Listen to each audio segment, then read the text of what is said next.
Guys মই NEET ৰেজিষ্ট্ৰেশ্যনৰ কাৰণে যোনটো মানে কাউন্সেলিং ৰেজিষ্ট্ৰেশ্যনৰ কাৰণে যোনটো ভিডিঅ' বনাইছিলোঁ তাত বহুতৰ কমেণ্ট আহিছে, বহুতৰ কিবা কিবি অসুবিধা হৈ আছে। তো আকৌ আমি ষ্টেপটো আকৌ এবাৰ ট্ৰাই কৰোঁ। যিহেতু মোৰ ওচৰত কাৰো এনেকৈ এপ্লিকেশ্যন আইডি নাই, তো মই ডেফিনেটলি গোটেই ষ্টেপখিনি ক'বগৈ নোৱাৰোঁ। মই জাষ্ট বেচিকটো ক'ব পাৰোঁ। চাওঁচোন কি প্ৰব্লেম হ'ল, কি নহ'ল, আহক। কি এনেক্সাৰৰ প্ৰব্লেম হৈছে, কাৰোবাৰ কিবা চাইন লাগে, কিবা কিবি এটা অসুবিধা হৈ আছে। তো সেইকাৰণে আকৌ আমি ৰিভিউ কৰোঁ। মই যদি কিবা লেপছ কৰিছোঁ, ঠিক আছে, আহক চাওক।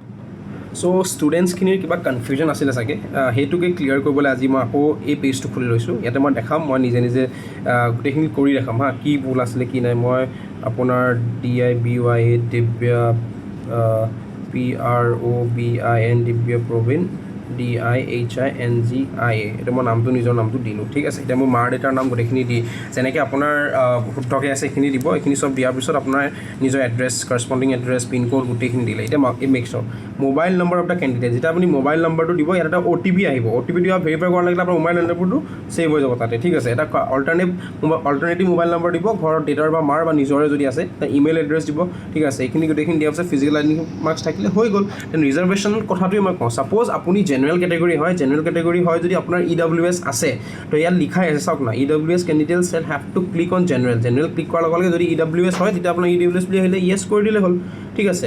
Similarly, এটা কৈছে all certificates are to be issued by authorities of government of Assam only. General category or non NCL OBC একো মানে চাৰ্টিফিকেট আপলোড কৰিব দৰকাৰ নাই, ঠিক আছে। বাছ যোনবিলাক নন NCL OBC MOBC হয়, তেওঁ সিহঁতিও জেনেৰেল বুলিয়ে দিব লাগিব। চাওক OBC এতিয়া NCL যোন থকাখিনি OBC NCL বুলি দিব পাৰে, ঠিক আছে। কিন্তু যদি যাৰ OBC NCL নাই, মানে আপোনাৰ নন ক্ৰিমিলেয়াৰটো নাই, তেতিয়া সিহঁতি জেনেৰেল বুলিয়ে দিব লাগিব, ঠিক আছে। ঠিক আছে, সেইটোৱে কৈছে। এতিয়া ছাপ'জ আপুনি OBC NCL হয়, তাৰ আণ্ডাৰত আপোনাৰ এইকেইটা কেটেগৰী আছে, তো ছাপ'জ মই টাই আহোম কিবা হয়, তো এইটো আপুনি টাই আহোম বুলি ক্লিক কৰিব লাগিব, ঠিক আছে। আপোনাৰ পাৰ্চন উইথ ডিছেবিলিটি আপুনি হয়নে নহয়, ডেফিনেটলি নহয়তো আপুনি ক্লিক কৰিব লাগিব, ঠিক আছে। বাকী ইয়াত যোনখিনি ছাপ'জ কোনোবা যদি এক্স ছাৰ্ভিচমেন আছে, কোটাৰ লৈ আছে, তেন্তে য়েছ কৰিব লাগিব। এনেকৈ কৰি গ'লে হ'ল, ঠিক আছে। এইখিনি simple, that's not a big deal, no'. আৰু যদি মই ছাপ'জ মই এতিয়া OBC NCL আছে মোৰ, কিন্তু মই এইবিলাক কেটেগৰীত নহয়, তো এইবিলাক মই একো নিদিওঁ, ঠিক আছে। ছাপ'জ মই এতিয়া OBC বুলি দিলোঁ, বাকী মই একো নহয়। তাৰপিছত PWD মই ডেফিনেটলি নহয়, বাকী এইখিনি একো মই নহয়। Weather candidate is a permanent resident of Assam, definitely I am Yes. Class 12 পঢ়িছিলোঁ নে, 12লৈকে পঢ়িছোঁ, পাছ কৰিছোঁ নে কৰিছোঁ। এতিয়া ইয়াত বৰ্ডটো নিজৰ, মোৰ দুটা CBSE বৰ্ড আছিলে, তো ইয়াতে আৰু ইয়াতে মই CBSE বৰ্ডটো লিখি দিম, ঠিক আছে। কোনখন ইনষ্টিটিউটত পাছ কৰিলোঁ, নামটো লিখি দিলোঁ, কোন ইয়েৰত পাছ কৰিছিলোঁ লিখিলোঁ, year of passing, division and percentage mark, total মাৰ্কছটো দিবা ইয়াতে। তুমি ছাপ'জ ক্লাছ 12ত যদি আপোনাৰ 6টা মাৰ্কছ ছাবজেক্ট আছিলে, 6টা মাৰ্কছৰ টোটেল অভাৰঅল পাৰ্চেণ্টেজটো দিব, ঠিক আছে। ছাবজেক্টছ ইন ক্লাছ 12 এক্সামিনেশ্যন, মই ফিজিক্স আছিলে, কেমেষ্ট্ৰি, বায়'টেকনলজি, ইংলিছ চব আছিলে। ৰেজিষ্ট্ৰেশ্যন নম্বৰটো লিখা আছে হেৰিত, আপোনালোকে পাই যাব ইজিলি। ইয়েৰ অফ পাছিংটো মোৰ 2016 আছিলে, মই লিখি দিম। তাৰপিছত চাওক percentage of marks obtain in class 12 দেই। এই বস্তুটোত মানুহে কনফিউজন কৰিব পাৰে। ইয়াতে মেক্সিমাম মাৰ্কছটো লিখা আছে, কিন্তু দেই ইয়াতে নিজৰ মাৰ্কছটো ভৰাই নিদিবা। ইয়াতে লিখা আছে যে ছাবজেক্টটোত মেক্সিমাম মাৰ্কছ ইমান। থিয়ৰীত ফিজিক্সত 80 আছিলে, প্ৰেক্টিকেলত 20, কেমেষ্ট্ৰিত ফিজিক্সত 80 আছিলে, প্ৰেক্টিকেলত 20, তো আউট অফ 80 মাৰ্কছ মই দিছিলোঁ। বায়'লজিত থিয়ৰীত 80 আছিলে, প্ৰেক্টিকেলত 20 আছিলে। ইংলিছত কিন্তু আমাৰ প্ৰেক্টিকেল মাৰ্কছ একো নাছিলে, ইংলিছত থিয়ৰীতে 100 আছিলে। তো মেক্সিমাম মাৰ্কছত মই ইংলিছত যদি 100 পাইছোঁ, তো মই 100 বুলি ইয়াত এণ্ট্ৰি কৰি দিলোঁ। প্ৰেক্টিকেলত 0, টোটেল আউট আহি গ'ল, দেখিলে নহয়, ঠিক আছে। এতিয়া মাৰ্কছ অবটেইন মই থিয়ৰীত কিমান পাইছোঁ, ইংলিছত out of 100 I scored 92 in back then. তাৰপিছত তো ইয়াতে প্ৰেক্টিকেল মাৰ্কছ নাই, ডেফিনেটলি 92 বুলি আহি যাব। চিমিলাৰলি মই ফিজিক্সত টোটেল মাৰ্কছ কিমান আছিলে, মেক্সিমাম মাৰ্কছ আছে 80, প্ৰেক্টিকেলত আছিলে আমাৰ টাইমত আই গেছ 20, মই এক্সাম্পল এটা দি আছোঁ। কেমেষ্ট্ৰিত আছিলে 80, প্ৰেক্টিকেলত আছিলে আপোনাৰ 20, এইটো 20। তাৰপিছত বায়'টেকনলজিত আছিলে বা বায়'লজিত এই দুটা মিলাই 80, এইপিনে আছিলে 20, ঠিক আছে। এতিয়া আপোনাৰ চব আহি গ'ল ন, ক্লিক কৰি দিয়াৰ লগে লগে আহি যায়। এতিয়া মই থিয়ৰীত কিমান পাইছিলোঁ, আউট অফ 80 মই পাইছিলোঁ 75, আউট অফ 80 মই পাইছিলোঁ 64, আৰু আউট অফ বায়'লজিত মই আউট অফ 80 পাইছিলোঁ 75। এতিয়া প্ৰেক্টিকেল মাৰ্কছকেইটাত মোৰ আছিলে ইয়াতে ফিজিক্সত 30, কেমেষ্ট্ৰিত মোৰ আছিলে 30, বায়'লজিত মোৰ আছিলে 30। এতিয়া গোটেইকেইটা মাৰ্কছ হৈ গ'ল। চৰি এইটো ভুল হৈছে দেই, ভুল হৈছে 30 নহয়, প্ৰেক্টিকেলত 20 আছিলে, তো 20 চৰি আই এম ভেৰি চৰি, মোৰ ভুলতে 20 অ'কে হৈ গ'ল। এতিয়া আমাৰ টোটেল মাৰ্কছটো মোৰ ওলাই গৈছে, চাওক চিম্পল।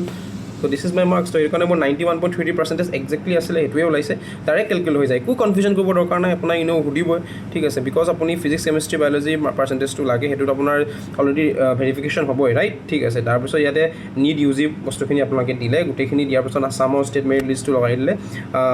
পিক্সেল চাইজটো চাই ল'ব, ফটো আৰু ছিগনেচাৰ, তাৰপিছত পাছৱৰ্ড, নিজৰ যোনটো একাউণ্টটো নিউ ৰেজিষ্ট্ৰেশ্যন যোনে কৰিছে তাত আপোনাৰ পাছৱৰ্ডটো দি দিব, কনফাৰ্ম পাছৱৰ্ড দিলে তাৰপিছত ডিক্লেৰেশ্যন কৰি দিব য়েছ য়েছ য়েছ, এইবিলাক একো ভুল কৰা নাই, এইবিলাক চব শুদ্ধ দিব লাগিব, আই এগ্ৰী অ'কে। এতিয়া যেতিয়া ছাবমিট কৰিব, ছাবমিট কৰাৰ লগে লগে আপোনাৰ এখন একনলেজমেণ্ট হেৰি আহিব, সেইখন আপোনাৰ প্ৰিণ্ট আউট কৰি ৰাখি থ'ব, ঠিক আছে। এতিয়া যোনখন আপুনি ছাবমিট কৰাৰ পাছত আপোনাৰ যোনটো হেৰি নাম্বাৰ, এতিয়া আপোনাৰ যোনটো এপ্লিকেশ্যন নাম্বাৰ মষ্ট প্ৰবেবলি আপোনাৰ ইমেইলত নহ'লে আপোনাৰ ফোন নাম্বাৰত যাব পাৰে। এতিয়া মই ইয়াত ছাবমিট কৰি একো লাভ নাই, মই যদি ছাবমিট বুলি কওঁ মোৰ ভুল আহিব, বিকজ মই কিন্তু একো ফিল আপ কৰা নাই, ঠিক আছে। দিছ ইজ দ্য বেচিক, একো ভুল কৰিব দৰকাৰ নাই, ঠিক আছে।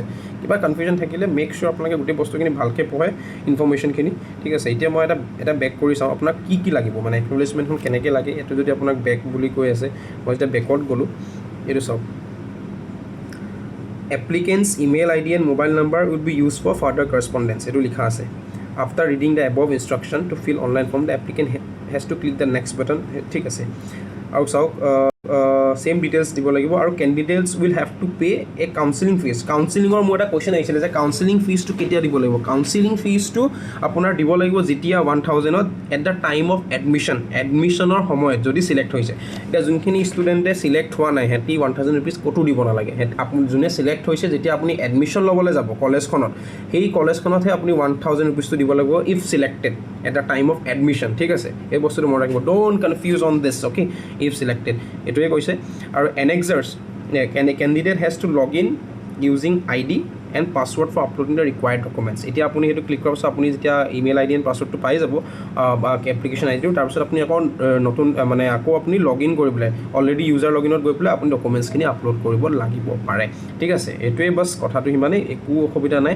All communication be sent to email ID, hence fill the email ID in application form correctly. গোটেই কমিউনিকেশ্যনখিনি ইমেইল IDত যাব। তো কোনোবাই যদি পাহৰিছে যে মই নাম্বাৰটো পাহৰি গ'লোঁ বা মই এপ্লিকেশ্যন ID নাজানো, ইমেইলটো চেক কৰিবা, ডেফিনেটলি পাবা। যদি মেইন হোম ইনবক্সত নোপোৱা, check for the spam box, তাতো পাব পাৰা, ঠিক আছে।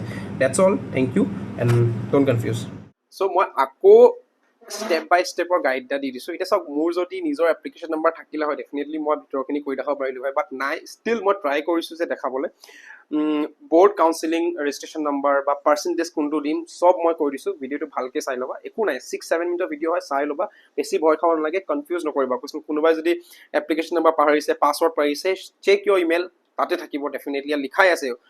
People doesn't study the instruction page properly and because of that সিহঁতৰ ভুল কৰে। ইমান এটা ইজিকৈ everything is so' clearly written, একো ভুল কৰাৰ একো কুৱেশ্যনে নাহে, ঠিক আছে। চ' সেইকাৰণে read properly, then fill up, you have time, don't worry, okay.